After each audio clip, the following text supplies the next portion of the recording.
Ele avisa que iniciou a gravação para vocês também, né? Não sei se ele iniciou aqui. Ok, estamos na segunda aula aqui. Começou, né? Bacana. Deixa eu ver, eu não, tô gravando aqui, mas estava falando com a galera que o meu computador está meio estranho hoje. Então, estou tentando passar os slides aqui, ele está passando devagar também. Com certeza eu tenho alguma atividade esquisita rolando no meu computador nesse aqui. Vou tentar dar aula por aqui, se ele trocar o slide, né? Trocou um, tá demorando. Parece que não tem memória, sabe? Alguma coisa assim, tipo um pente de memória queimou. Bom, estou recordando um pouco os slides da aula passada, enquanto tento passar um a um aqui. É, não sei se vocês lembram que a gente tem purinas aqui em cima, né? E as pirimidinas aqui embaixo.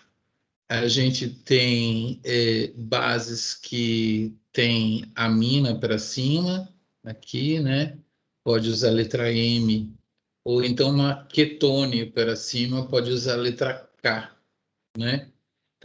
Para purinas, você pode usar a letra R, para pirimidinas, a letra Y.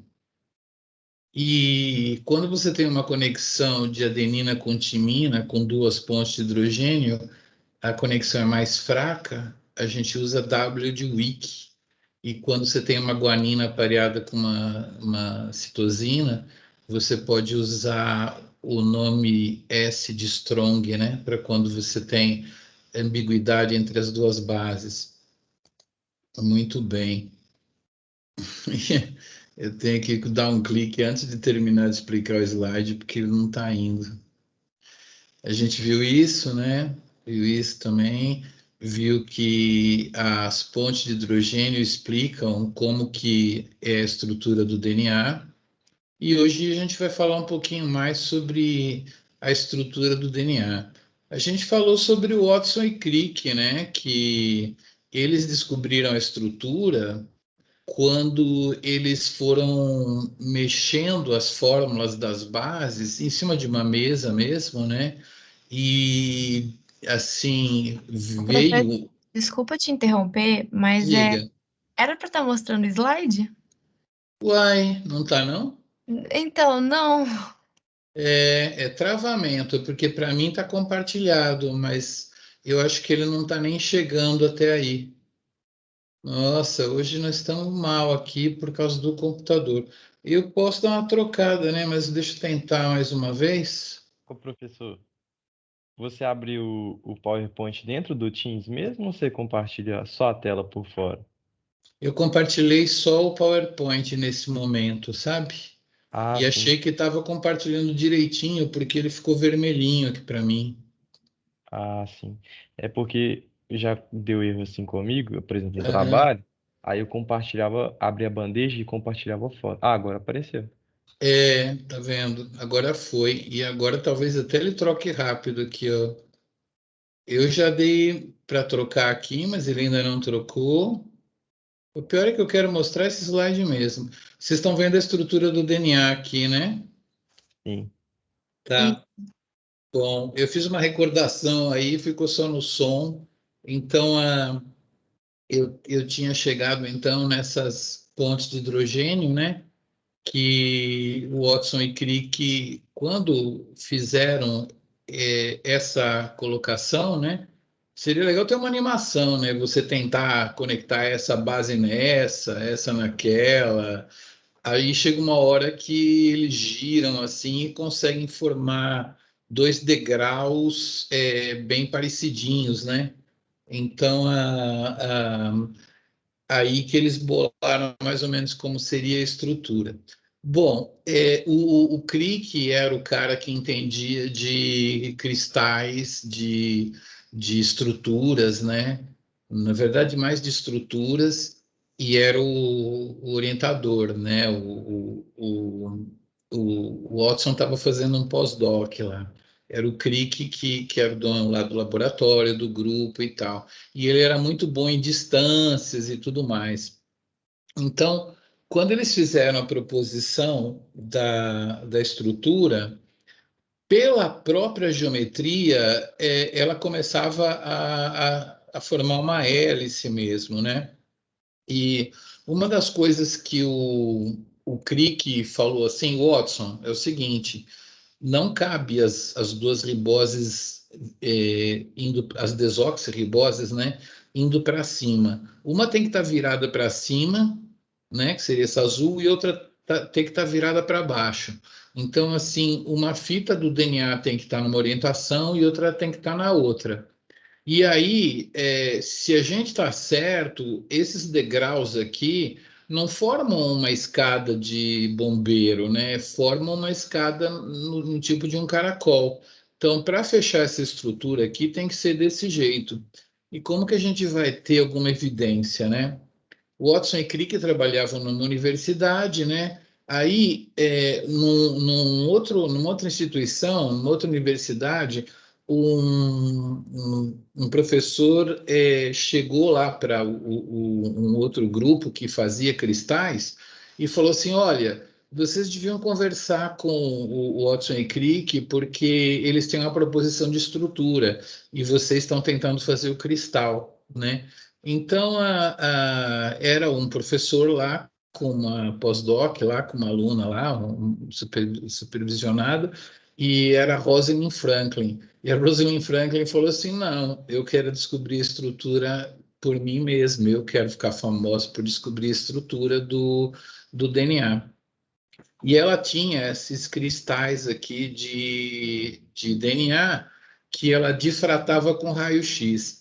Eu vou tentar, tem uma aula de proteína mais lá na frente, mas eu vou tentar mostrar para vocês como é que funciona. Imagine que esse DNA esteja de lado ou de pé, na orientação que for, ele está aqui em cima, né? Assim, tipo assim, a uns 10 centímetros desse detector aqui. Então, quando o raio-x vem, o feixe de raio-x vem aqui assim, e ele bate num determinado átomo que está bem na parte de cima, o feixe de raio-x difrata para cá, para cá, para cá e para cá, né? Ele se espalha assim, e aí ele impressiona o detector. Quanto mais para cima tiver o átomo, né, mais para a beirada vai ficar a difração dele, né? Ele vai bater e sair para as pontas. Conforme você vai descendo na estrutura, a difração vai, né? Quer dizer, bate num cara que está lá embaixo, ele vem para cá e para cá, entendeu? Assim, estou explicando muito mais ou menos, mas se você pegar os pontos que foram impressionados aqui e projetar eles no espaço, você teoricamente tem que ver a molécula aqui em cima, entendeu? Reconstruir a molécula aqui em cima. E a Rosalind, ela tinha um cristal que não era tão bom. As moléculas de DNA não estavam tão ordenadas no cristal, paradinhas, para que a difração fosse tão assim que ela conseguisse ver a estrutura, né? Então, ela estava trabalhando para ter cristais melhores, para ter uma imagem melhor. E ela tinha esses resultados, esse resultado é dela, estava no caderno dela. Bom, o que aconteceu? Como ela não queria fazer essa colaboração, o chefe dela entendeu que eles não iam conseguir resolver essa estrutura sozinho e foi conversar com Watson e Crick e roubou o caderno dela, entendeu? E mostrou esses dados para o Watson e para o Crick. Agora aqui eu faço uma pausa, porque eu tenho um amigo russo que trabalha com resolução de estruturas a partir do raio-x. Eles tinham uma molécula de uma planta lá, uma proteína de uma planta, que eles não estavam conseguindo clonar o gene para poder determinar a sequência. Sabe o que os malucos fizeram? Ele e o professor Ronaldo da Bioquímica, que era aluno de doutorado do Igor. Eles pegaram o cristal, que estava muito bonito, e foram encaixando os aminoácidos no cristal até conseguir propor a estrutura completa com todos os aminoácidos, né? Com todos os aminoácidos no lugar E assim eles determinaram a sequência da proteína, né? A sequência de aminoácidos. Eles sequenciaram aquela proteína a partir da estrutura. Esse meu amigo aí, ele fala assim, Miguel, tem umas partes da proteína, isso é famoso também, mas ele que me falou, tem umas partes da proteína onde o raio-x não consegue resolver direito a estrutura. Então, nesse caso, você precisa usar o que a gente chama de modelagem molecular. Modelagem molecular é isso, você encaixando os átomos para poder ver, né? Hoje eles trabalham com placas GPU maravilhosas para rodar as moléculas e tal. Na época, o Crick trabalhava com modelinhos de encaixar, ia com a cabeça dele para imaginar a estrutura. Então, o que que acontece? O Igor bateu a bola aqui, levantou a bola de que a Rosalind realmente não ia conseguir ver a estrutura do DNA com o cristal que ela tinha. Só se ela conseguisse um cristal muito melhor, uma fonte de raio-x que hoje a gente tem. Não sei se vocês sabem, nós estamos construindo já está em operação uma das linhas do sistema Sirius, né? Fica lá em Campinas. Sirius é um gerador de raio-x, de luz raio-x, chamada de luz síncrotron, que é um feixe de raio-x muito fino e muito poderoso, né? Então, você fica acelerando os elétrons naquela estrutura que parece um disco voador. Depois vocês colocam os Sirius aí, que Sirius Campinas, né? Porque eu não estou conseguindo trocar muito minhas imagens aqui hoje. Então, vocês vão ver que ele acelera os elétrons, né? Passou até no Luciano Huck isso aí. Acelera os elétrons, só que não é um círculo perfeito, ele dá umas quebradas no fluxo dos elétrons, e toda vez que ele dá uma quebrada assim, né, faz um ângulo, os elétrons vão fazendo a volta, mas eles emitem esse raio-x de alta potência que é a luz síncrotron, né? Então, esse acelerador de partículas, né, o chamado Sirius, está em construção e uma das estações já está em operação. Ele vai ter várias estações de operação, que é onde você dá uma quebrada na circulação dos elétrons. A gente tem um outro lá antigo que seria comparável com a fonte de raio-x que a pobre da Rosalind estava usando, né? Se você colocar no YouTube Miguelito no acelerador de partículas, tem eu dançando lá, fazendo uma dancinha ridícula, mas lá embaixo você vai ver o acelerador de partículas antigo, que vai ser desativado quando a Sirius tiver. É que é caríssimo completar a Sirius, né? Mas ele vai ser um dos melhores do mundo. Ele já é, né? Porque já começou em operação. Então, o que aconteceu? Eles roubaram o caderno e na hora que o Crick, que é um cara que faz modelagem molecular, né? Era o cara da modelagem molecular na época, olhou, ele falou assim, olha, Watson, isso aqui indica que a estrutura então é uma hélice mesmo, entendeu? Eles precisaram disso. E outra coisa que o Crick falou, Watson, tá vendo? Isso daqui é assim, assim, aqui é o sinal do oxigênio, tem uma fita subindo, uma fita descendo. Essas duas informações foram confirmadas pelo dado de raio-x, né?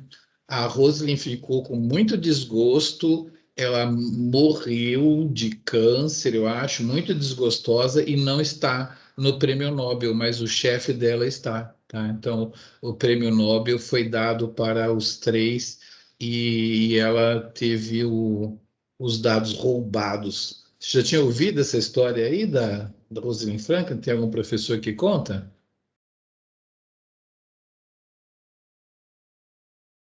Nunca tinha Eu não escutado, não. soube, mas falar. foi. Pode falar, amiga. Hum, Era só pra falar que eu nunca ouvi falar mesmo. tá. Eu soube, Be- mas foi na internet mesmo. Eu fiquei sabendo Isso, na internet. é mais ou menos por aí. Mas realmente acho que ninguém fala dessa parte. Com aquele cristal ela não ia conseguir, tá? Seria importante ter um cara que faz modelagem. É o que o Igor faz. Ele faz ele faz a modelagem mesmo, porque ele sabe fazer. Mas a gente tem muitos parceiros, tem muitos professores no laboratório que entendem de modelagem também. precisa do acoplamento do cristalógrafo com a modelagem, se o seu raio-x não for perfeito, né? Se for perfeito, a imagem já sai lá e pronto. Então, era isso que eu queria falar. Então, agora que tenho que falar uma coisa muito importante, que é o seguinte. Eu falei sobre as pontes de hidrogênio, né? E vocês estão vendo que esse NH aqui, o nitrogênio é muito eletronegativo, os elétrons desse pauzinho aqui, que na verdade são duas bolinhas, ficam mais tempo com o nitrogênio, e esse cara fica positivo, então ele pode fazer uma ponte. O Watson e Crick sacaram isso, tá? Muito bem. O que não está no trabalho deles, mas que eu preciso agora, é que vocês prestem atenção ao seguinte: se isso aqui for um degrau, né, para fora da escada, no plano do degrau, tá vendo que esse NH aqui pode fazer uma ponte de hidrogênio também para cima, né? Esse par de bases ele está aqui deitadinho, tá? Vocês estão vendo, sei lá, um cara azul e um cara rosa, e eu fiz uma bolinha, X bolinha, bolinha, para tentar representar doadores e aceptores de ponte de hidrogênio. Então aqui, por exemplo, olha, claramente eu tenho um cara positivo que eu posso fazer uma interação de hidrogênio para cima. E isso é uma ligação importante na biologia. Aqui, por exemplo, esse nitrogênio tem um par de elétrons não compartilhados. Ele pode receber nessa angulação, tá? Aqui você pode fazer uma interação hidrofóbica para cima. Aqui você pode receber uma ponte, aqui você pode fazer uma ponte, tá? Então, vocês estão vendo que dependendo do par de base, eu tenho um padrão de aceptor, doador, aceptor, aceptor, doador, né? E se eu inverter aqui, vai inverter, né? Se a guanina estiver do lado de cá, com a citosina do lado de cá, vai mudar. Então, eu quero que vocês percebam que quando a gente vê esse miolo aqui, ó, do DNA, a gente consegue enxergar as bases, né? Você consegue fazer interações de hidrogênio muito legais por aqui. E é isso que vai explicar por que a vida funciona, porque a vida vai precisar do DNA e de umas proteínas que vão fazer expressão gênica. A gente vai estudar isso com muito detalhe. Hoje eu só quero mostrar uma proteína ligada aqui. Mas antes disso, quando é na sala de aula, eu pego um braço de uma pessoa, eu enrolo um fio, aí eu enrolo um outro fio e deixo espaço para o que seria um terceiro fio aqui, né? Dá para reparar, assim, por exemplo, o braço da pessoa, eu primeiro enrolo um fio assim, ó, toim, toim, né? Depois eu enrolo outro próximo desse, toim, toim, deixando espaço como se eu fosse enrolar o terceiro, mas eu não enrolo o terceiro porque não tem. Então, essas duas espirais aqui, elas estão aproximadas. É como se eu tivesse feito um negócio simétrico, depois eu puxasse essa azul para baixo, assim, para ela ficar mais perto da rosinha. Então, a gente costuma dizer que o DNA tem uma fenda, né? Que é o lugar por onde eu consigo enxergar as bases. Uma menor, que é essa daqui, ó, né? Definida por essas duas cadeiazinhas aqui. Eu estou vendo as bases lá de dentro por um espacinho menor. E quando essas duas estão dando a volta lá atrás, porque elas não sumiram, né? Elas estão dando a volta lá atrás. Eu tenho, assim, do outro lado da fenda menor aqui, lá para trás, eu tenho uma fenda maior. Então, assim, as duas fendas, a fenda menor, né, representada por essas duas fitas, foi dar um passeio lá atrás e assim, eu tô vendo as bases melhor, né? Enquanto esses caras estão dando a volta lá atrás, eu tô vendo as bases aqui melhor. E essas bases aqui, assim, eu tô vendo por o que eu chamo uma fenda maior, tá? Então, agora eu vou tentar compartilhar o meu programinha de mostrar DNA. Deixa eu ver como é que ele está aqui. Olha, até trocou aqui, né? Posso aproveitar esse slide, porque assim está difícil a vida aqui. Pelo que vocês aprenderam na aula de ontem, a gente está vendo aqui um ácido nucleico já polimerizado, né? A gente está vendo 3 bases em cima, 3 bases embaixo. O polímero ele está indo ou vindo, né? A gente vai discutir isso. Mas a minha pergunta para vocês é, com base na estrutura da ribose e da desoxirribose, eu queria saber quem que é o DNA, o de cima ou de baixo? Um é o RNA e um outro é uma fita de DNA. Quem que é o RNA? O de cima ou o de baixo? Quem que é o RNA? O de baixo, que tem o OH. Isso, o OH. Então, se vocês lembram, na posição 1' é a posição da base. A posição 2' é que vai definir se ela é uma ribose, né? Ou se ela é uma desoxirribose, tá certo? Então, vocês conseguiram reconhecer agora quem é o DNA, né? Porque tem desoxirriboses, e quem é o RNA, porque tem riboses, né? E aí vocês estão vendo aqui 1', 2', 3'.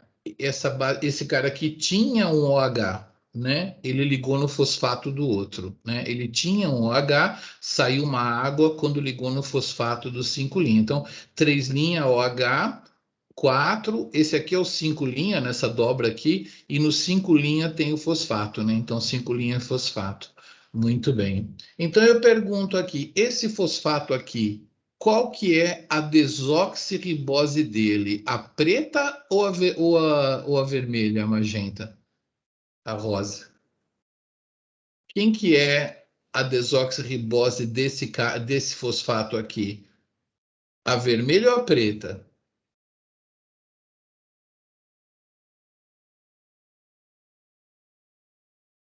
Hein? De quem é esse cara? Esse É a cara preta que tá ligada no 5'? é a preta. A preta tem uma base, 1', 2', 3', 4', 5', fosfato, né? Esse cara aqui é 1', 2', 3', 4', 5', fosfato. Então, esse fosfato é da vermelha, esse fosfato é da preta e assim vai, tá? Então, vocês aprenderam na aula passada como olhar ele separado. Agora vocês estão vendo o polímero já em si, né? Deixa eu só ver o que que acontece aqui, que eu acho que o próximo slide já é de replicação. Então, eu vou tentar passar para o meu programinha de estrutura aqui. O PowerPoint está realmente tosco. Ah, ele passou aqui, só que ele não está abrindo.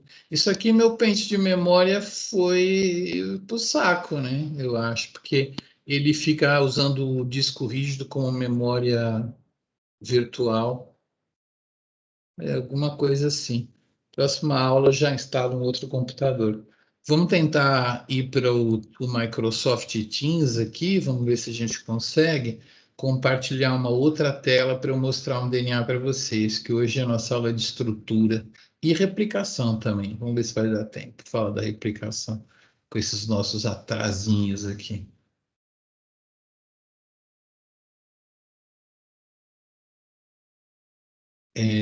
Vamos lá. Tu. Eu acho que é isso aqui. Beleza. Eu não sei se eu preciso aumentar para vocês verem melhor. Sei lá, acho que desse tamanho aqui tá mais ou menos Assim tá bom, bom. professor. Dá pra Tá ver bom. direitinho.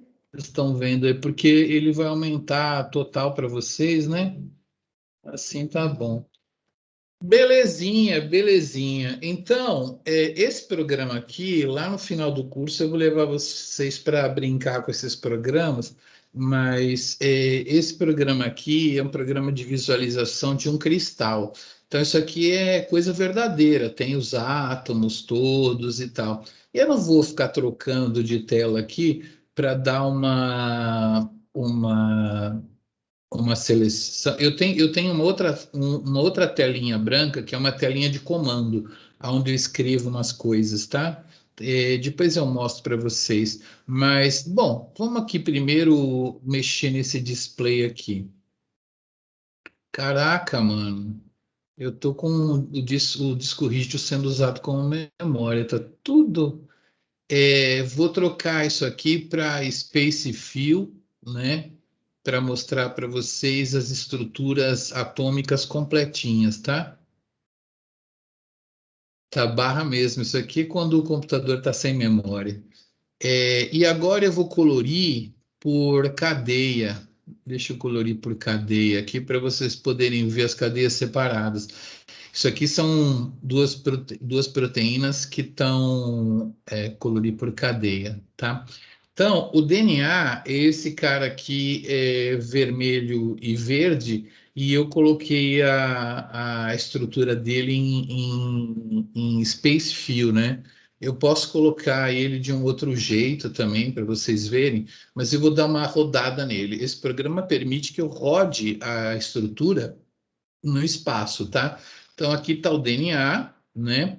E aqui eu estou querendo que vocês vejam que a, a vermelha e a verde, elas estão muito próximas aqui, assim, né? E do outro lado delas, né? Assim, a fenda menor, ela vai seguindo aqui, né? Seguindo aqui, seguindo aqui, seguindo aqui. Ela se alterna com uma fenda maior.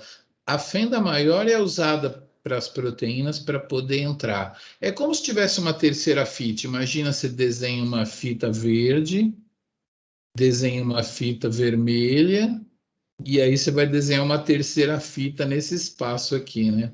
Esse espaço é preenchido pela proteína. Tá vendo como ela se encaixa lá? E como é que ela faz para interagir com o DNA? Eu já expliquei, né? As bases nitrogenadas, né? Elas têm os pares de base ligando uma na outra, vermelha na verde, mas elas deixam grupos aqui em cima que podem fazer ponte de hidrogênio, tanto doar, né, o cara positivo encaixar no negativo aqui, quanto receber, né, o cara negativo receber um positivo. Os aminoácidos bons para isso são aqueles que têm na cadeia lateral alguns grupos parecidos com esses das bases, né, para poder fazer as conexões. Eu não vou mostrar a janelinha branca para vocês, mas eu só vou escrever na janelinha branca select protein, protein, tá? Selecionar os átomos da proteína. Agora, o que vai acontecer? Quando eu trocar o display, só a proteína vai mudar, tá? Eu vou trocar a proteína para dar um display. Nossa. Display Cartoon. Cartoon é uma representação onde as alfa-hélices das proteínas elas ficam mostradas como uma hélice, assim, né? Então, isso aqui é uma proteína famosa chamada de Helix, né? Loop Helix. Ela tem essa estrutura básica de hélice, loop, hélice, né? Então, essas proteínas aqui elas usam uma alfa-hélice para se encaixar na fenda maior do DNA, que vocês estão vendo aqui, né? E elas precisam ser uma dupla por causa de que, imagina só essa amarela aqui assim, né? Se ela tivesse aqui sozinha, a interação que você tem aqui assim é igual você ter um pregador onde você perdeu aquela parte de metalzinha dele, você ficou só com um dos lados, né? Então ele encaixa aqui, se associa, forma as ligações, mas são ligações de hidrogênio, não são covalentes, né? Elas são fortes, também nem tanto. Então, você precisa mais ou menos que pinçar o DNA. Todas as vezes que as proteínas se encaixam no DNA, e eu vou mostrar algumas aqui também, vocês vão reparar que elas sempre vão pinçando o DNA. Aqui seria como um cavaleiro, né, que tá aqui, ó, cavalgando, né? E para não cair do cavalo, ele prende uma perna desse lado e uma outra perna desse lado aqui, né? E meio que pinça a estrutura do DNA. E aqui ele vai ter que ter uma conexão de uma proteína com a outra, né? Essas proteínas aqui, elas costumam ter umas leucinas formando uma espécie de feixe-eclair, de zíper. Deixa eu tentar selecionar a leucina aqui na minha janelinha, select leu, tá? Selecionei a leucina. Então agora eu posso dar um color white também, color white. Nesse programa aqui, esse programa é muito bobinho. todo mundo usa um outro muito melhor que esse, mas é um clássico, né? Eu vou dar um space fill nas leucinas, tá? Deixa eu lá dar um space fill display, space fill nas leucinas. Depois eu vou ensinar vocês a usar um programa mais sofisticado que esse. Tá vendo como elas fazem como se fosse um zíper de blusa, que é assim, ó, foi dado o nome de zíper de leucina para esse tipo de estrutura aqui assim, tá? Então elas são apolares, então elas formam essas interações apolares, né? Elas chegam bem pertinho, a água não cabe aqui e a água fica meio revoltada e fica empurrando, né? É assim que tem a interação hidrofóbica, né? Tipo assim, pega uma caneta, outra caneta, coloca uma do lado da outra e solta. Cada uma cai para um lado. Agora você pega uma caneta, outra caneta e enfia numa blusa de lã, né? Elas vão ficar, né, espremidas uma contra a outra pela blusa de lã, né, que é o retículo da água. Então, todas as vezes que você não interage com a água te empurra. O retículo tenta se restaurar, né, como a blusa de lã tenta se restaurar, e faz essa coisa. Para nós, hoje, interessa que a gente formou, por interações hidrofóbicas, o corpo do cavaleiro, né? As pernas do cavaleiro estão ali sentadinhas. Tá vendo? Tem uma interaçãozinha até com uma timina lá que tem um CH3 aqui, ó, tá meio hidrofóbica essa interação aqui, né? Beleza? Então, é um dímero de proteína, são chamadas proteína MIC e MACs, né? Quando elas ligam no DNA, elas costumam promover proliferação celular, né? E divisão celular, multiplicação celular.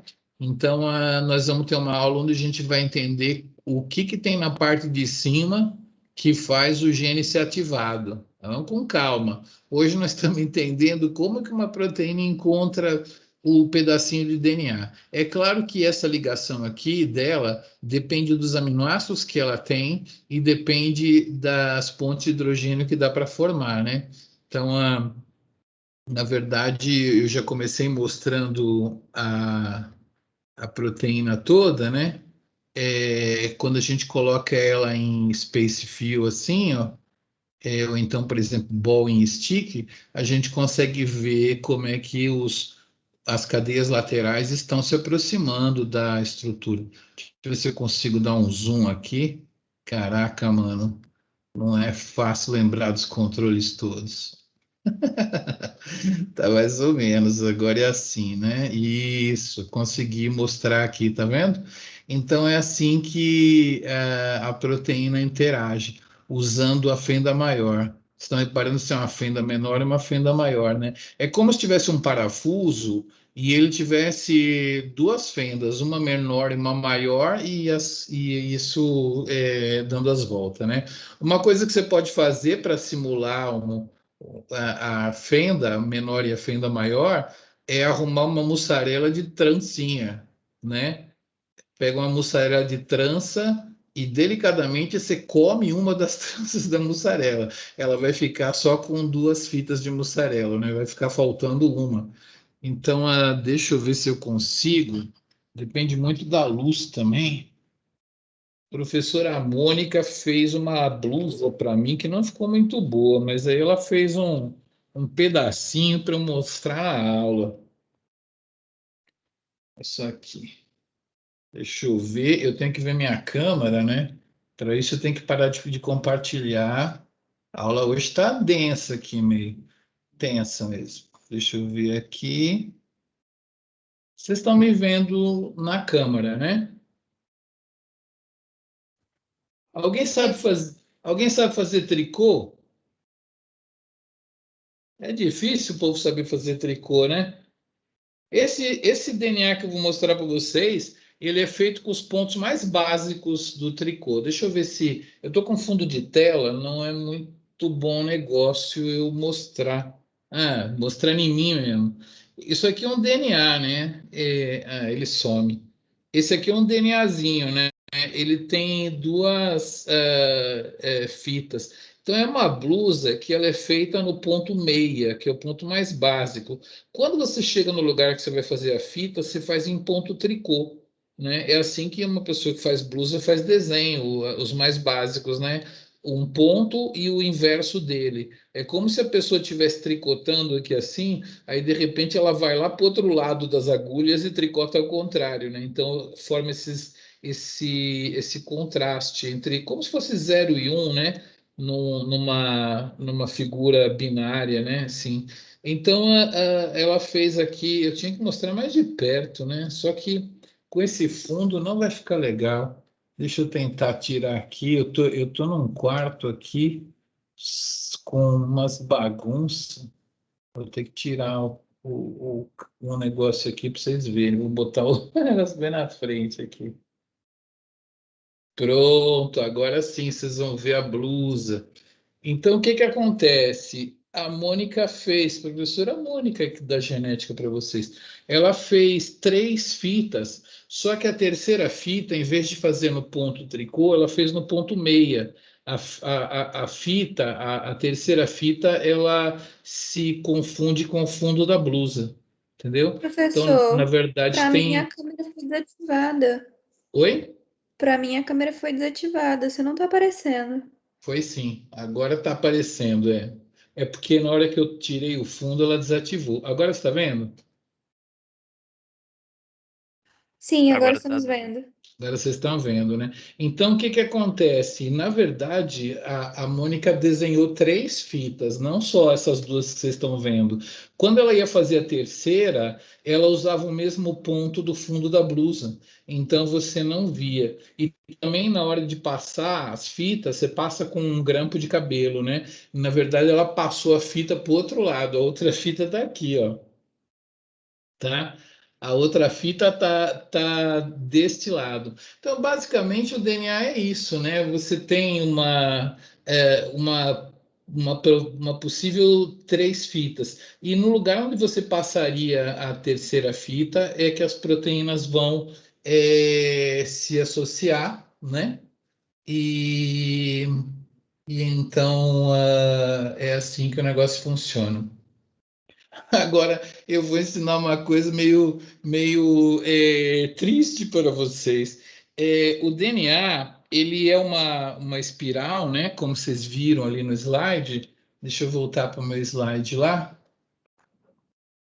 Ele é uma espiral e ele é uma espiral que funciona.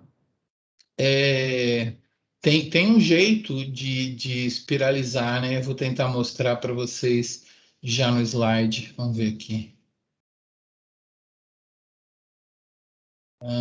Apresentação do PowerPoint.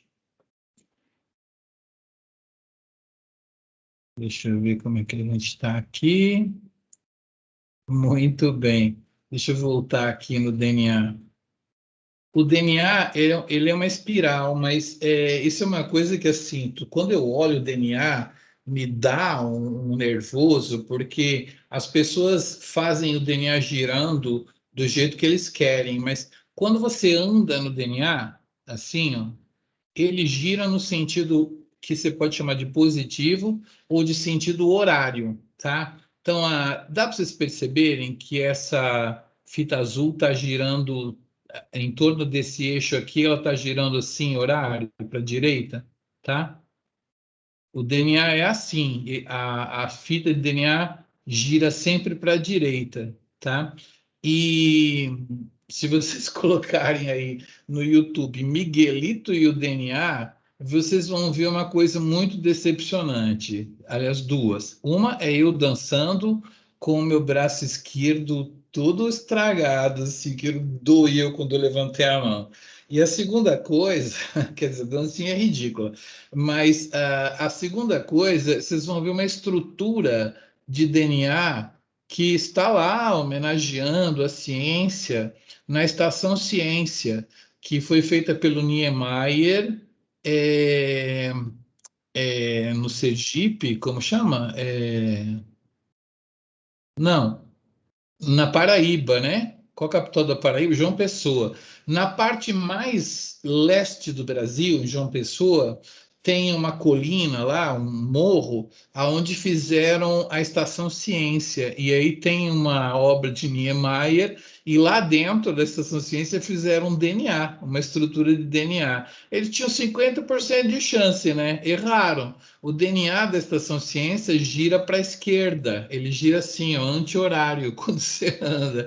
Tá errado, gente. Então, se um dia vocês forem fazer uma tatuagem de DNA, combina com a pessoa de fazer o DNA girando para a direita, tá bom? Porque esse é o giro da molécula do DNA B, que é o DNA fisiológico mais comum, tá?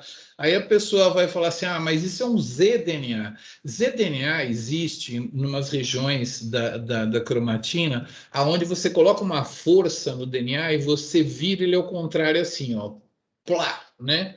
O zDNA, é como você pegar uma jaca, né? Como é que come jaca? Você pega a jaca, faz um corte na superfície e abre assim e vira ela do avesso. Os caroços saem, né? Eu sou bom de comer jaca. Então, o zDNA, quando você pega o DNA e desvira ele, né? As bases ficam quase que para fora, sabe? Elas ficam meio que assim se mostrando para fora. Não é essa estrutura aí. Então, uma estrutura desse jeito, assim, com uma fita próxima da outra, é um DNA, né? E ela gira sempre para a direita. Não vai me dizer, ah, é um zDNA, por isso está girando para a esquerda. Não, é porque foi feita a escultura errada mesmo, tá? E assim, é incrível, né? Mas assim, se tivesse feito aula de biologia molecular comigo, não fazia estrutura errada. Ai, ai. Muito bem, senhoras e senhores. Isso aqui não é do tempo de vocês, mas é um meme do Facebook que passava direto. Tinha um também que falava assim: não sou adenina, mas estou ligado em timina, né? Mas sou ligado em timina. E logo depois veio esse daí, ó. Me chama de polimerase e deixa eu dar sentido à sua vida. 5 linhas para 3 linhas, né? Gata. E aí tinha uma frase embaixo: as mina pira na estrutura das bases nitrogenadas e aqui as mina pira na replicação do DNA. Tá vendo? Biologia molecular também é história de Facebook. Então, e eu não gosto disso. Eu não gosto de falar que o sentido é de 5 linhas para 3 linhas. Porque, por exemplo, vamos construir uma estrada daqui para onde? Para São Paulo, vai? Porque aí já está construída. Começamos a construir a estrada daqui para São Paulo. Qual que é o sentido da estrada? Belo Horizonte, São Paulo. Beleza. Mas quando você chega lá, digamos, em Três Corações, você está lá no meio, né, e está construindo a estrada para São Paulo, qual que é o lado que vai crescer? É o lado que está em Três Corações, né? É a ponta da estrada.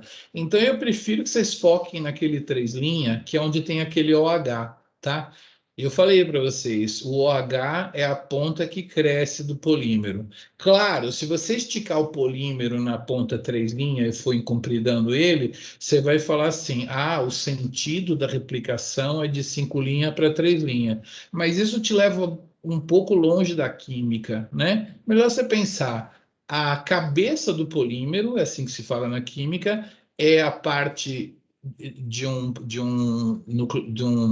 polinucleotídeo que cresce e as adições dos monômeros, né, desse polímero, são naquele 3 linhas OH, tá bom? Eu basicamente estou mudando de assunto sem ter mostrado um filme, mas eu vou direto aqui, depois no finalzinho eu mostro o filme, tá? Vamos lá. Essa frase é emocionante, né? Então, os caras roubaram os dados da mocinha. Os caras fizeram uma proposição de uma estrutura que envolvia é, bases, pontos de hidrogênio, né? Eles propuseram que a quantidade de A era igual a de T e a quantidade de C era igual a de G por causa dos pares que eles explicaram lá. Fizeram a estrutura. Vocês sabem que quando a gente publica um trabalho científico, hoje está na moda o pré-print, né? a galera coloca num servidor o trabalho científico, mesmo antes dele ser analisado pelos colegas, né? Mas para ele ser publicado numa revista científica, colegas secretos vão avaliar e aprovar ou não aprovar a publicação. Esse trabalho aí foi publicado na Nature, que é a melhor revista, e ele não teve uma avaliação secreta, ele teve uma avaliação pública.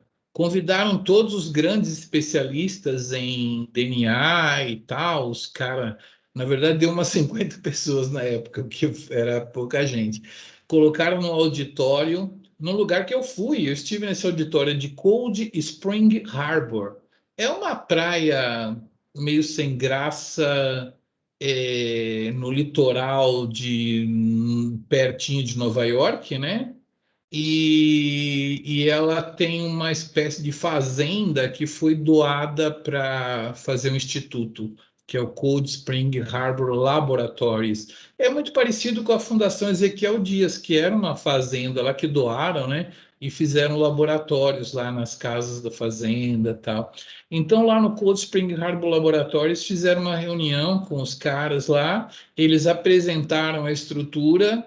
E aí a galera aprovou, bateu palma e o paper foi aprovado assim, numa cerimônia, né, num seminário praticamente. O pessoal discutiu sobre estrutura e tal. Foi assim que foi publicado o paper. Mas aí a gente fala assim, o Watson e Crick descobriram a estrutura do DNA. Beleza. É um trabalho maravilhoso de 2 páginas, uma página, 2 páginas, 1,5 páginas, e é um dos trabalhos mais importantes da atualidade. Aí, beleza, todo mundo fala isso, eu falei isso, acabei de falar de Watson e Crick, da estrutura do DNA, só que agora eu vou mostrar para vocês a última frase do paper. Essa é a mais legal de todas, tá? Essa é a mais chocante de todas e emocionante. A frase final do paper, tá? O paper tinha toda a estrutura, né? Aí ele fala assim, frase final: o pareamento específico, que é o pareamento de Watson e Crick, né? A com T, C com G, que eles descobriram, que nós postulamos, imediatamente sugere um possível mecanismo de cópia para o material genético, tá? É a frase final do paper. Na verdade, a grande descoberta não foi a estrutura, é uma hélice, gira para a direita, tem posto de hidrogênio, tarará, acontecer com G.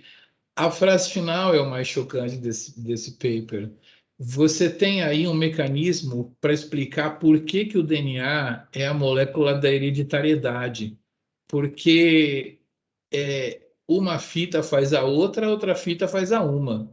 A gente brinca, né, que as fitas chamadas parentais, a fita Watson tem a codificação, a ordem necessária para codificar a Crick, e a fita Crick tem a ordem necessária para codificar o Watson, né?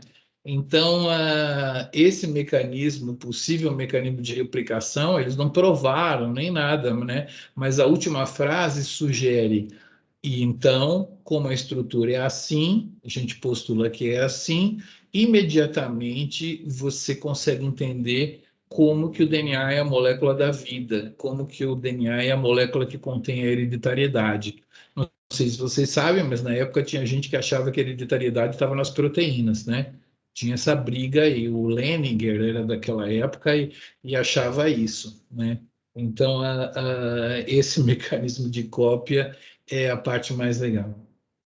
Muito bem, eu juro para vocês que eu procurei na internet, se alguém achar, me manda. Eu queria uma construção feita com tijolo de olaria. Como vocês chamam esse tijolo? Em São Paulo a gente chama tijolo baiano. Pode ser tijolo vazado, né? Professor, a gente chama só de tijolo, até onde Vocês eu chamam sei. só de tijolo, né? Mas tem Tijolo aquele furado. Tijolo furado, né? Mas tem aquele outro tijolinho lá, assim, que tem aquele versinho, né? Vou pegar um tijolo e nele vou escrever a palavra saudade. Depois vou tacar ele na tua cabeça para você ver como a saudade dói, bandida. Sabe aquele outro que é quadradinho assim? Né? Aquele cinza? Não, cinza não, caramba. Um tijolinho, sabe parede de tijolinho? Que É, é um aqui é tijolinho. tijolinho. Tijolo furado, Tijolinho, Aqueles chama tijolo, que usam para tijolinho, tijolinho. fazer churrasqueira? tijolinho e tijolo furado, né? Isso, de fazer churrasqueira, isso, aquele lá.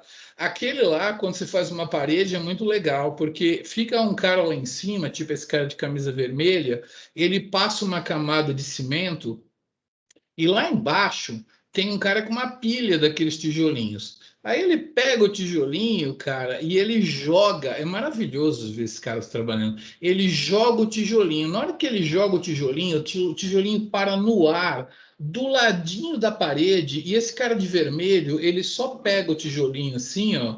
Pega o tijolinho e coloca para o lado, entendeu? Então o tijolinho vai com toda aquela energia, para no ar e aquele cara só empurra assim.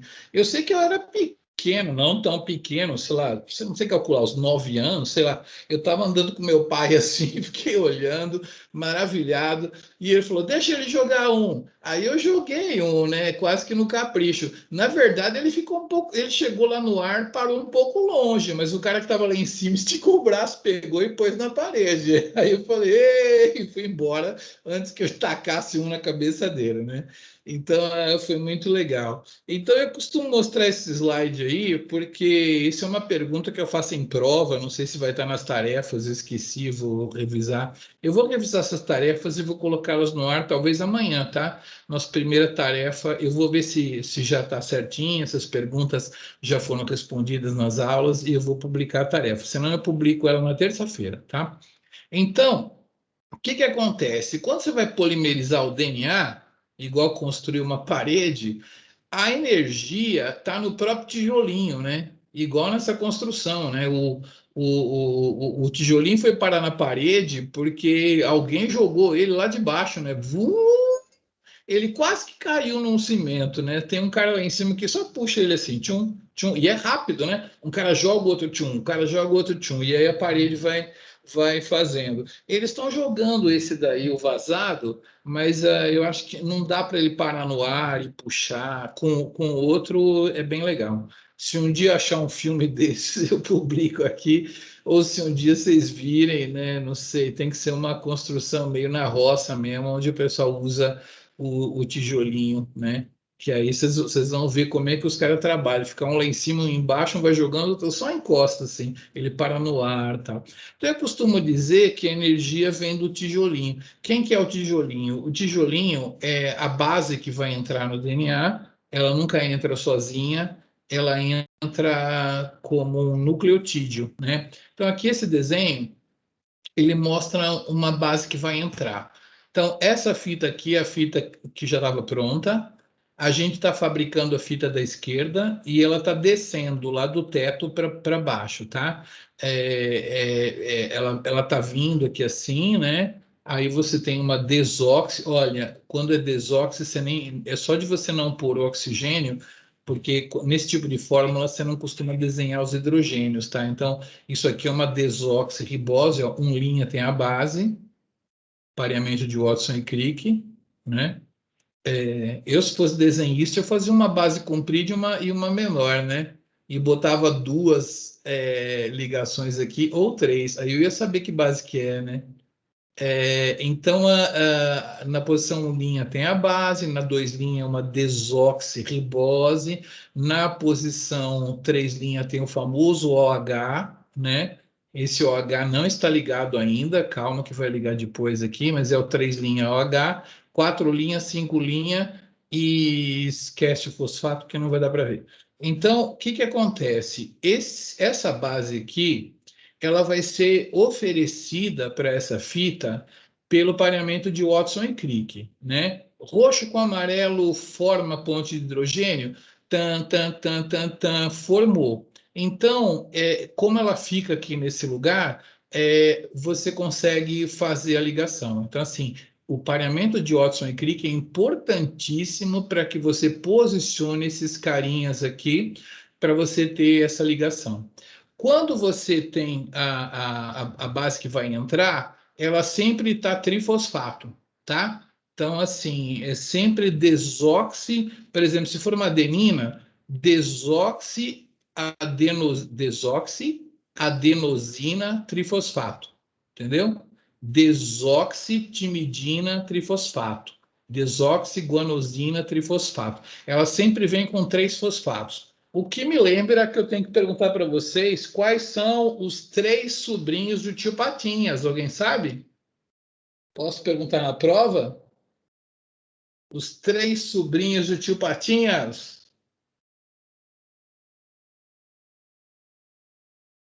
É o Iguinho, Luizinho e tem mais um, mas eu não consigo lembrar. Cara, gibi de tio Patinhas não é mais da geração de vocês, né? Você queria falar o Guinho, o Zezinho e o Luizinho, né? Isso! Era deles que eu queria falar. Só que você errou. Eu perguntei os 3 Eles sobrinhos são do Donald. Os 3 sobrinhos do tio Patinhas são exatamente Donald, Gastão e Peninha. Errou. Mas eu queria mesmo era chegar no Guinho, Zezinho e Luizinho, porque não tem personagem. Tem as meninas poderosas, né? Mas elas não fazem tanta zona quanto o Guinho, Zezinho e Luizinho. Então, esses caras aqui podiam ser. As meninas poderosas não fazem tanta bagunça entre as 3. Não sei se tem uma trinca, né? Tem mais duplas que fazem bagunça. Então, o Guinho, Zezinho e Luizinho, como eles têm carga negativa, tá vendo aqui, ó, o fosfato fica com uma carga negativa, esse aqui com uma carga negativa, esse aqui com uma carga negativa também. Aqui tem uma repulsão entre os fosfatos. Então, o desenhista desenha eles parados, mas eles não ficam parados nem a pau, entendeu? Como tem essa repulsão, eles ficam assim, virando para tudo quanto é lado, entendeu? Por causa dessa repulsão aqui, tá? Então, isso é um problema para a polimerização de DNA. Como que você vai fazer para polimerizar o DNA se você tem que posicionar esse fosfato aqui e esses caras ficam se mexendo para cacete, né? Então, você tem que solucionar o problema do Guinho, Zezinho e Luizinho. Esse é um problema. O problema de energia não precisa, porque quando você rompe a ligação aqui entre o primeiro fosfato, que é chamado de alfa, e o beta-gama, né? Aliás, vamos falar quimicamente, né? Não sei se vocês vão lembrar disso, mas um fosfato ligado no outro é o chamado pirofosfato, né? PPI, pirofosfato. Quando o pirofosfato solta aqui, pirofosfato é 2 fosfatos ligados, você tem energia suficiente para fazer a conexão, tá? Quando esse tijolinho chega aqui, ele já está energizado para poder conectar na parede. Então, quem que está pagando para fazer a ligação? É a saída do pirofosfato. Sacaram isso que eu falei? Quando cliva aqui, você tem energia para fazer ligação, tá? Beleza? Quando eu falo assim, vocês entendem, né? Mas se eu falo assim, uma reação de PCR, onde a gente sintetiza DNA no tubo de ensaio, eu preciso da ATP para a reação acontecer? Responde essa para mim. Não, PCR, por causa do pirofosfato? não tem ATP, entendeu? Por quê? Porque a energia vem do tijolinho. Eu aceito essa resposta na prova. No trabalhinho, no ensino remoto, não vai ter prova, mas eu até aceito, porque a energia vem do tijolinho. Claro que eu peço para a pessoa explicar um pouco melhor, né? A energia vem do precursor. O precursor paga para poder polimerizar, entendeu? Então, assim, energia não é o problema. O precursor tem, tá? Não é problema. O que é problema? Parear e ficar estável aqui, e esses mané aqui ficar quieto. Entendeu? Muito bem. Eu estou aqui com 30 minutos de aula ainda. Será que dá tempo de eu contar a minha historinha? Puxa vida. Acho que eu preciso contar essa história, né? Quem que deu enzimologia para vocês? Foi o Hélio mesmo? O Hélio é bom de enzima, ele gosta, né? KM, essas coisas, né? Professor Hélio que deu enzimas para vocês? Não, professor, acho que foi o Eric que deu. Nossa, mudou rápido assim para enzimas e tudo, né? Porque o Eric deu a segunda parte, né? O Hélio deu a primeira. Beleza, não Não, importa então muito. foi o primeiro, professor. É Foi o porque os dois Hélio, estão foi o Hélio. muito parecidos, Mas eu não lembro qual é qual. o Hélio é baixinho pra caramba. O Hélio, vocês repararam que o Hélio é canadense? Isso, é esse aí mesmo que deu enzima. O É, enzima o foi sotaque dele ainda é canadense. forte. É. Me conta uma coisa, por que que uma enzima faz a reação acontecer? Conta aí para mim. Não entendi a pergunta, professor. Por que que uma enzima faz uma reação acontecer? Como que ela faz para uma reação acontecer? Ela faz acontecer mais rápida a reação. Boa, ela acelera a reação. Por que que ela faz isso? Como que é o funcionamento? Ai, professora, eu não lembro agora Você não como que ela lembra. funciona. Nem eu esperava que vocês fossem usar uma frase famosa, né? Que é diminui a energia de ativação, tá?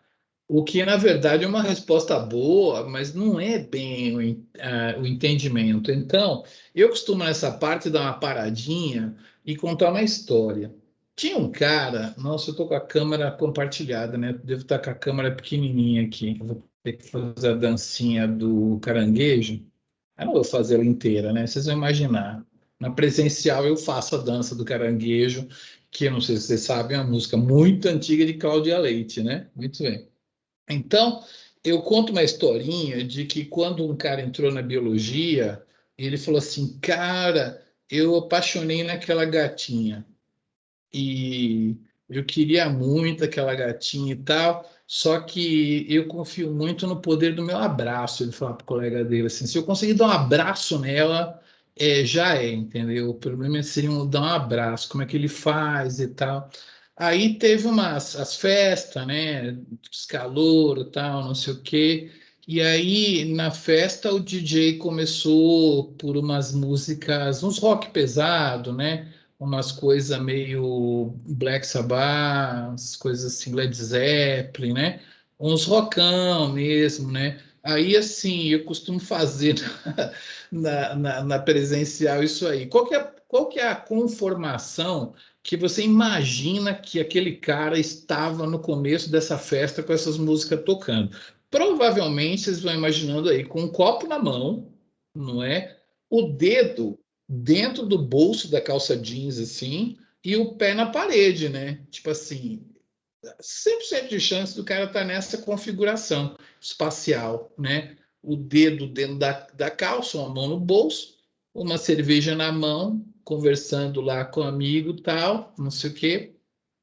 Que configuração vai estar a mocinha? Mocinha provavelmente está falando muito com as mãos, com mais duas amigas, né? Mais para lá, tal, não sei o quê, enquanto está tocando esse tipo de música. E aí o DJ começa a esquentar a temperatura da festa. Ele vai da onde, né? Não sei se tem algum DJ aí, alguma DJ. Ele vai provavelmente para um reguezinho, né? Tchanã, tchanã. Aí a galera não sai dançando o reggae nesse momento, mas já faz uns passinhos, né? O cara não, continua com o pé na parede, no máximo ele troca de um pé para o outro, né? Balança a cabeça, assim. Ela já mexe um pouquinho, né? O cara já olha que a sandália de couro dela tem uma fita atrás. Não sei se você sabe o que isso significa, é forrozeira, né? Uma forrozeira tem a sandália, mas tem sempre uma fita atrás para a sandália não sair no forró. Aí o DJ vai aquecendo a temperatura da festa, ele vai lá, coloca uns rock anos 80, o pessoal já faz umas dancinhas para lá e para cá, aí ele vai pondo um forró, aí ele vai, e assim, se a festa fosse na veterinária, porque na biologia é proibido, mas a festa na veterinária, na Vet Night, tem axé, né, nesse momento. E aí o DJ esquentou tanto a festa que ele chegou nos axé, né? E aí nos axé tem a famosa dança do caranguejo. Aí então eles já estão tudo dançando lá no axé, claro, todas as configurações possíveis espaciais das pessoas, né? Os caras já estão tudo se mexendo muito lá. E então na dança do caranguejo lá vai ele, olha a dança do caranguejo, tan, tan, tan, olha a dança do caranguejo, tan, tan, tan. Numa dessas ele estava vindo para cá, ela estava vindo para cá, ela tropicou, ela ia cair e aí ele segura ela e abraça ela assim. Aí só eles dois escutam a música assim. Tarananana, entendeu? Que é o abraço. Finalmente, por causa de tantas conformações possíveis naquela festa, acabaram encontrando o abraço, entendeu? Isso aí seria uma reação não catalisada. Beleza? Você precisou aumentar a temperatura, todas as configurações possíveis foram feitas, até que você chegou ao estado de transição, que é uma das configurações possíveis numa festa dessas, né? Que é quando ela tropicou, tal, e chegou no abraço, tal. Beleza. Agora, segundo exemplo, o pai da menina morreu, tá? Ela está do lado do caixão. Temperatura da ocasião, fria, baixíssima, entendeu?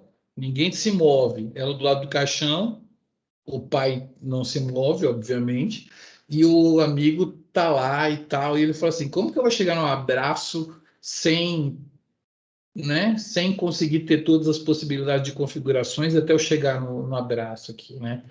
Ele conhece o amigo, o primo dela, né? O primo dela que ele foi com o primo dela no enterro, no velório, né? Ele tá lá com o primo dela. E aí ele fala pro primo, não, o primo é dele ou dela? O primo é dela. Ele fala assim, meu amigo, me apresente sua prima que eu quero dar os pêsames para ela, tá? Então, ó, temperatura baixíssima, o primo pega o amigo, leva até o lado do caixão, fala para a mocinha assim, ó, meu amigo queria te dar os pêsames. Aí ele fala assim, ó, meus sentimentos. E aí ele faz assim, dá um abraço nela. Aí, mesma coisa aconteceu. Tananana.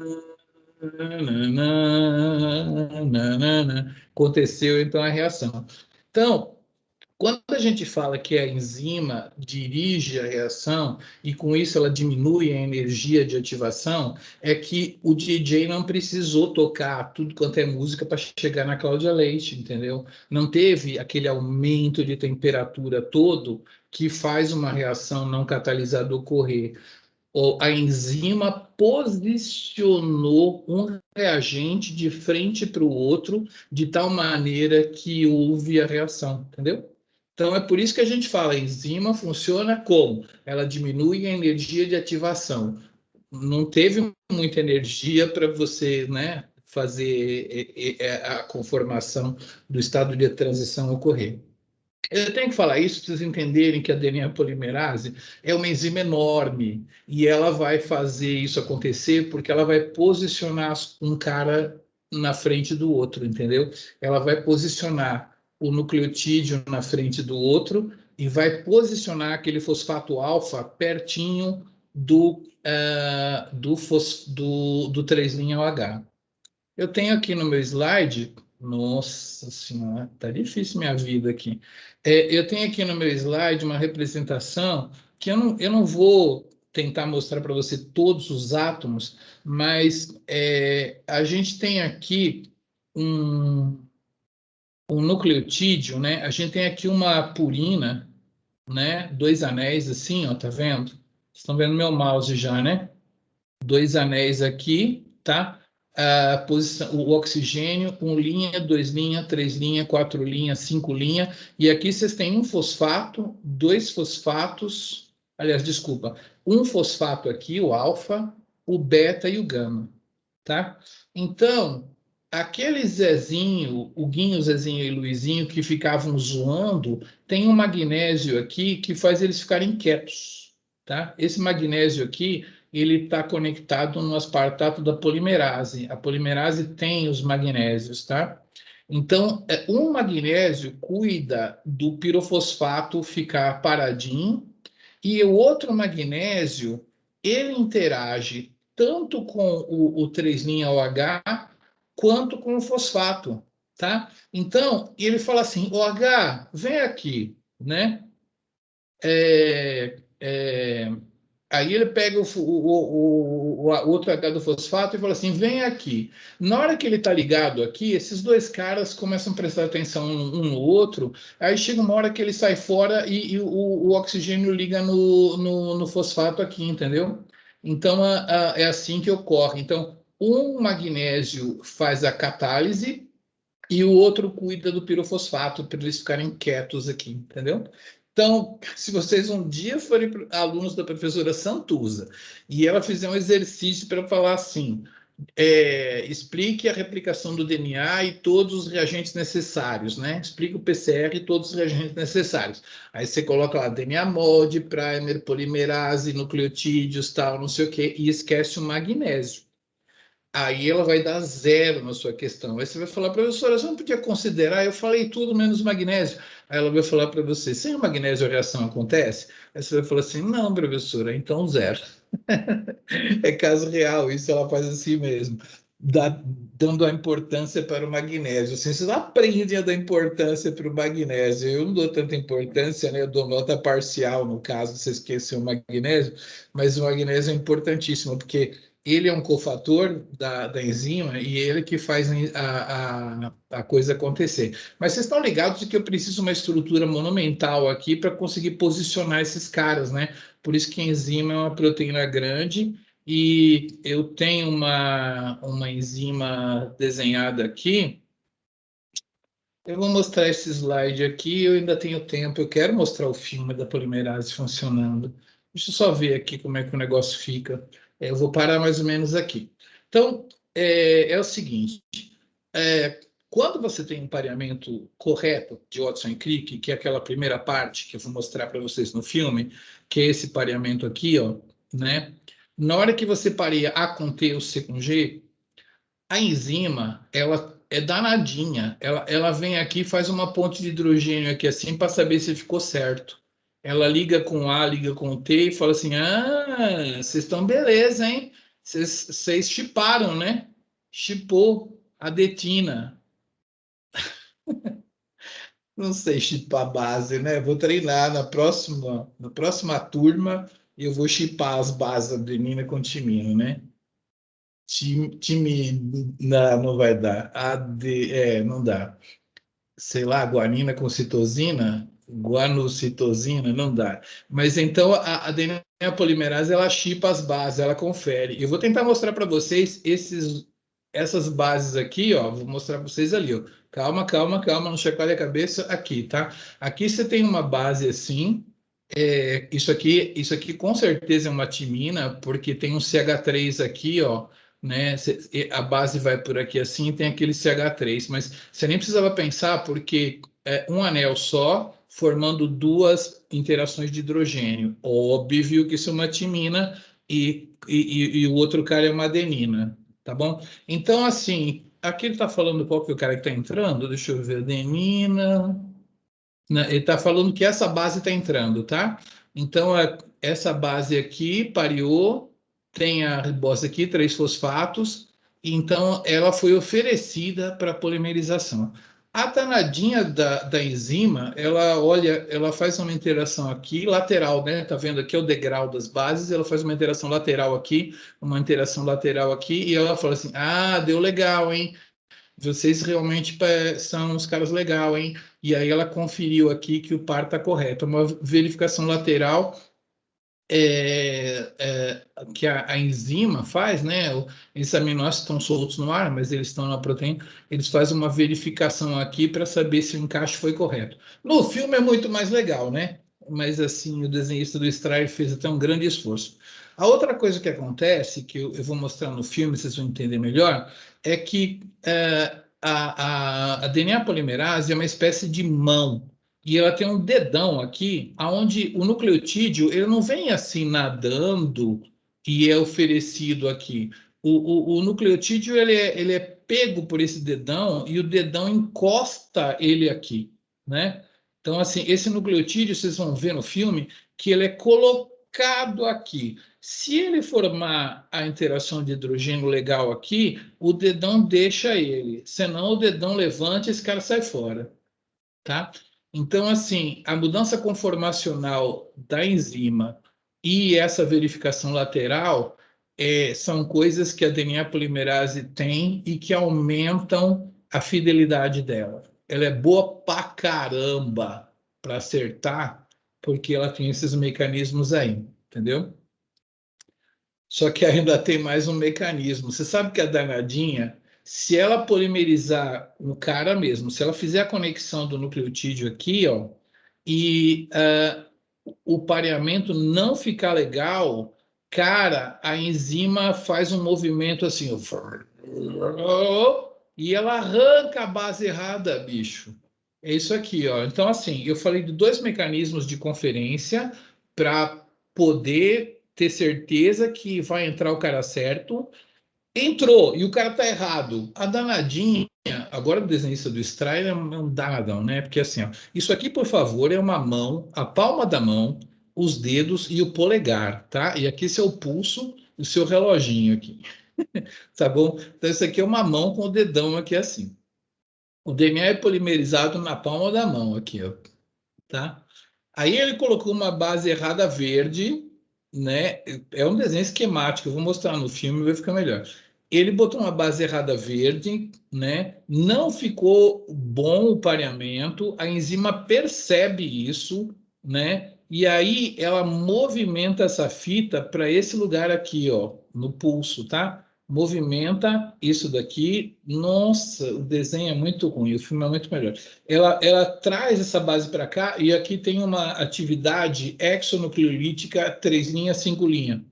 Ou seja, é uma atividade exonucleolítica Belo Horizonte, São Paulo. Quer dizer, São Paulo, Belo Horizonte. Ela come para trás, assim, né? Exonucleolítica 3 linha, 5 linha, porque está comendo a cabeça do polímero onde ele errou, tá? Isso daqui é chamado de atividade exonucleolítica 3 linha, 5 linha. Não digam que o Miguel ensinou, mas ela é igual à atividade editorial. As DNAs polimerases, diferente das RNAs polimerases, elas têm essa atividade editorial. Se ela colocar uma base incorreta, ela come a base e faz de novo, tá?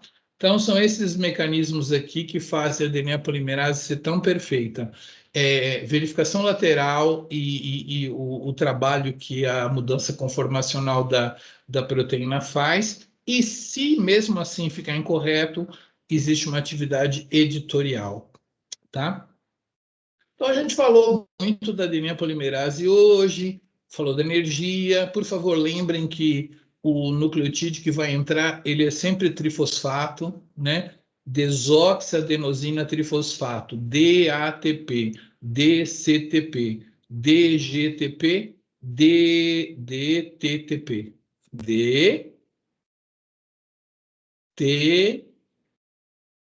DT3-fosfato, né? Desoxitimidina, timidina, trifosfato, tá? Então, isso aí foi a aula de polimerase. Agora eu tenho que conseguir mostrar o filme, senão não vai ter graça.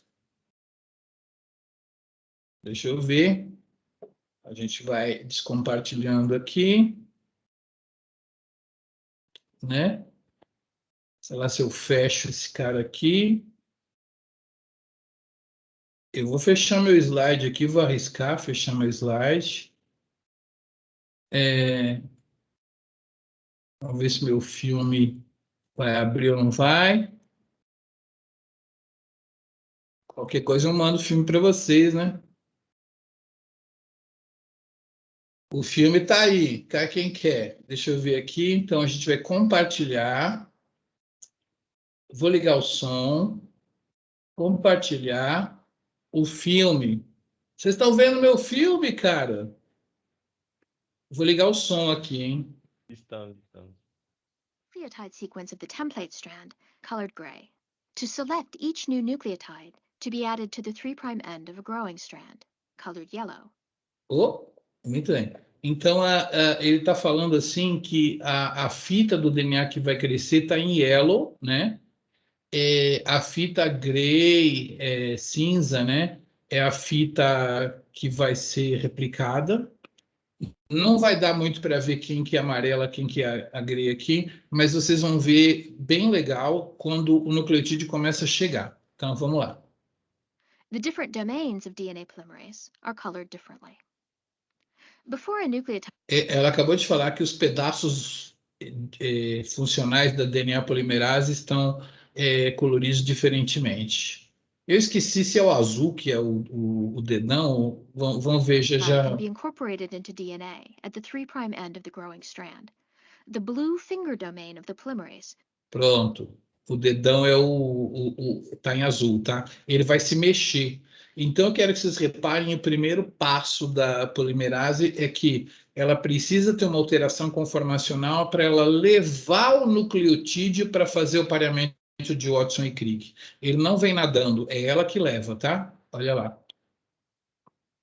moves inward to correctly position Olha lá, the olha lá, nucleoside olha o trifosfatase. nucleotídeo aqui.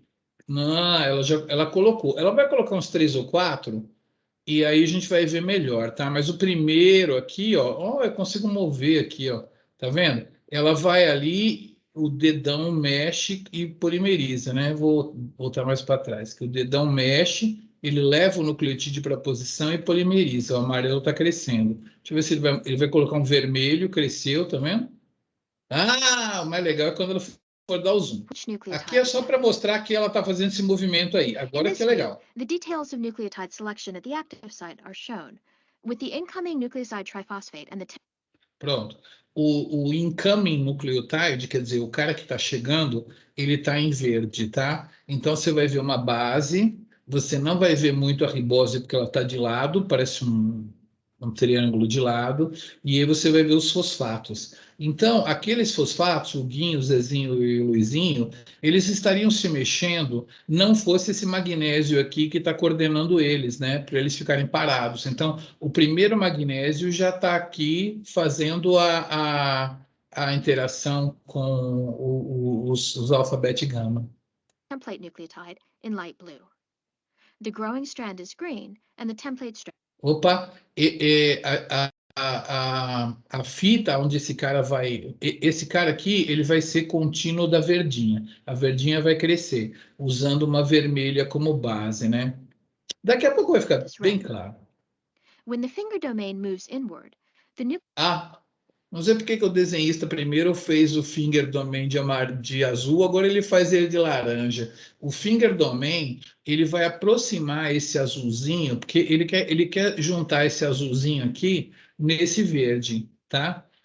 Mas ele vai aproximar, vai posicionar para fazer um pareamento com a fita de baixo. Eu acho que ela vai mostrar o pareamento bem legal. Ó. triphosphate is tested for its ability to form a proper base pair with the template nucleotide. Ah, aí ela falou que tem o teste de pareamento, né? Na hora que o dedão empurra o nucleotídeo para cá, tem o teste para saber se pareou certinho. Aqui seria uma citosina com uma guanina, né? Pareou 3 pontes, né? Então, você vê, o dedão oferece, aí tem a chipada, né? E então aí, no que isso aconteceu, nós vamos ter o papel dos 2 magnésios ali. Um deles estava distraindo já o Guinho, Zezinho e Luizinho, e o outro vai fazer a ligação aqui.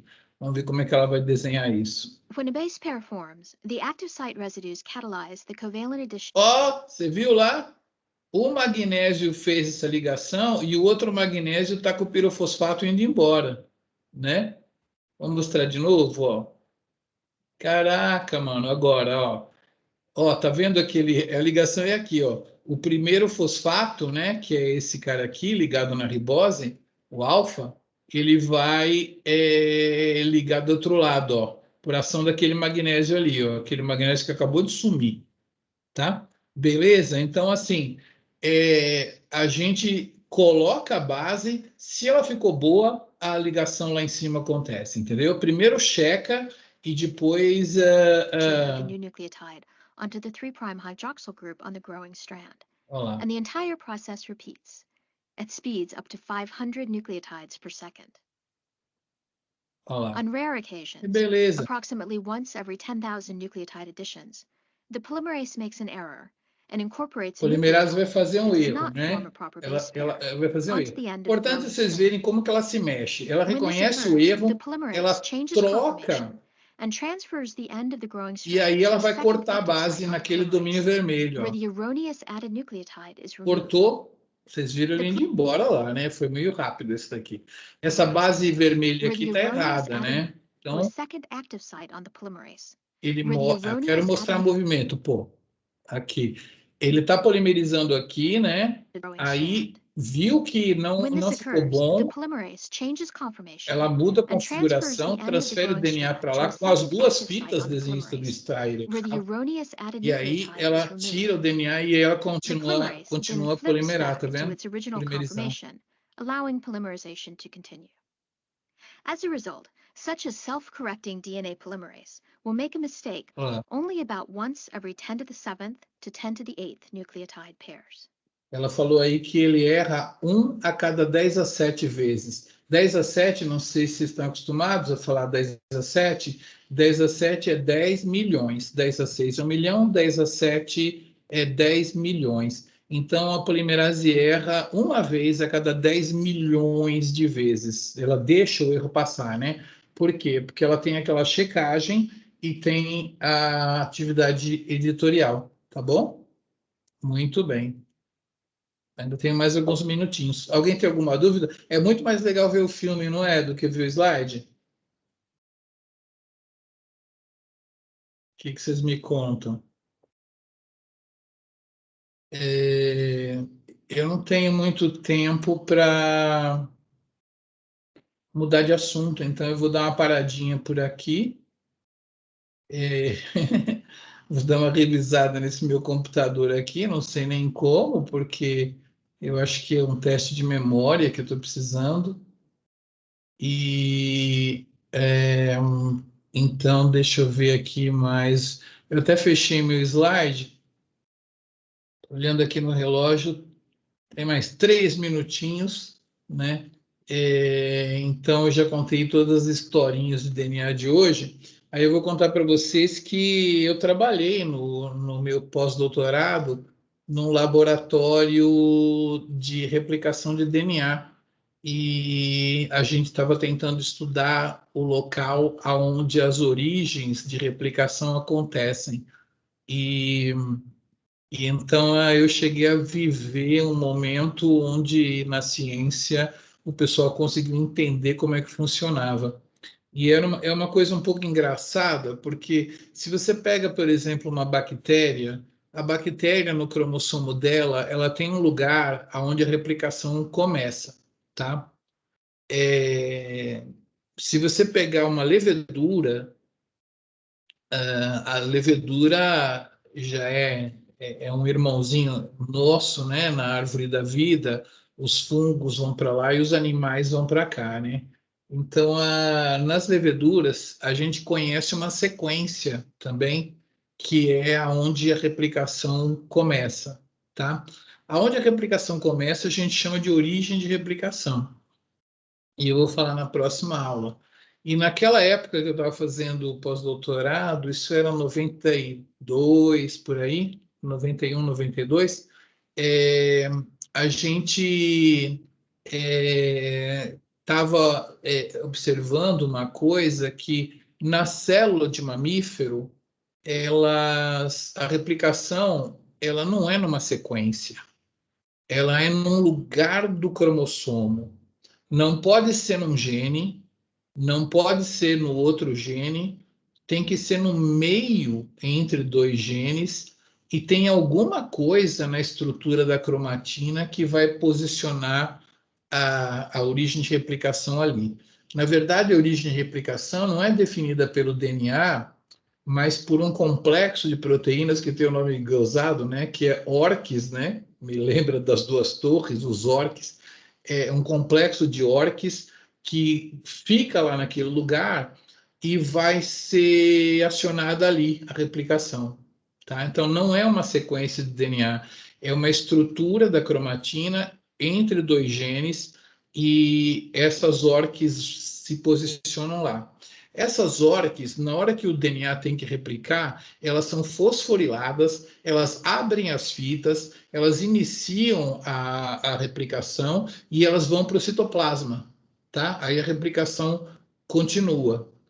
O nosso cromossomo, para ele replicar no tempo que ele replica, né, tipo umas 4 horas, assim, você precisa que tenha milhares de origens de replicação ao longo do cromossomo.